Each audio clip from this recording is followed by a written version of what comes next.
জেলা reporters unity কর্তৃক আয়োজিত আজকের এই শীত বস্ত্র বিতরণ অনুষ্ঠানের সম্মানিত জেলার বিভিন্ন পর্যায়ের সাংবাদিক ভাইরা, আসসালামু আলাইকুম ওয়া রাহমাতুল্লাহ।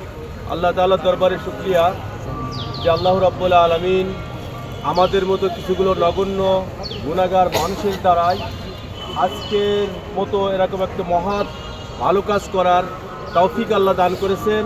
এজন্য সকলে আল্লাহ শুকরিয়া আদায় করি, সবাই বলে আলহামদুলিল্লাহ। আলহামদুলিল্লাহ। সমাজের প্রত্যেকটা অসহায় মানুষের, সমাজের প্রত্যেকটা গরিব মানুষেরই অধিকার আছে সমাজে যারা বিত্তমান বসবাস করে তাদের উপরে। সেটা হলো আল্লাহ তাআলা যাদেরকে অর্থ দান করেছেন তারা তাদের অর্থ দিয়ে সমাজে যারা অর্থহীন তাদের পাশে দাঁড়াবে। এটাই ইসলামের শিক্ষা, এটাই আমরা আজকে পালন করার জন্যই এখানে উপস্থিত হয়েছি। তো আমার ভাইরা, এই ধরনের ভালো কাজ থেকে আমরা অনেক সময় নিজেদেরকে সরিয়ে রাখি।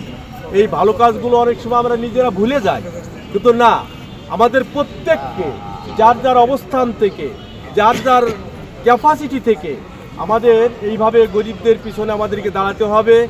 এটা দেশের স্বার্থে, ইসলামের স্বার্থে, জনগণের স্বার্থে আমাদের অবশ্যই এই ধরনের কাজ আরও বেশি বেশি করে উদ্যোগ নিতে হবে, বেশি বেশি করে করতে হবে। আল্লাহ রাব্বুল আলামিন আজকে মাগুরা জেলা রিপোর্টার্স ইউনিটির এই উদ্যোগকে কবুল করে নিন।